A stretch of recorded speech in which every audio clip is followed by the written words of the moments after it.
I grew up with my dad's record collection. It was a lot of Eric Clapton and B.B. King. Yeah. The guitar was always like present when I was not physically, but guitarists were present. My dad said, "Well, I have some tickets for B.B. King." He said, "We're sitting somewhere in the back," and turns out we were sitting right up Whoa. front, Nice. dead center. Yeah. B.B. King, I could almost like touch him, you know.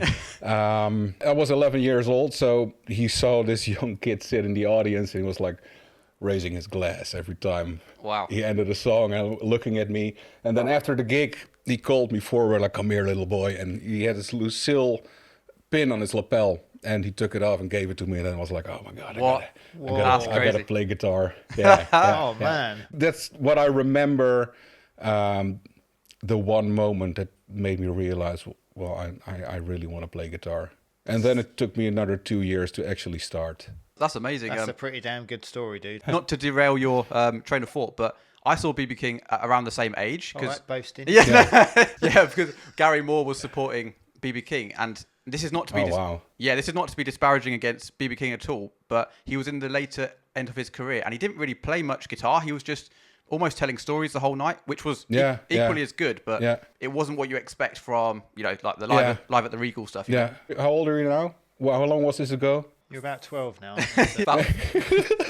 About 15 years ago. Yeah. Well, I remember a friend of mine, he went to the States and he saw him play at BB King's Blues Club somewhere, I don't know where. From your story, I think that was in the same period.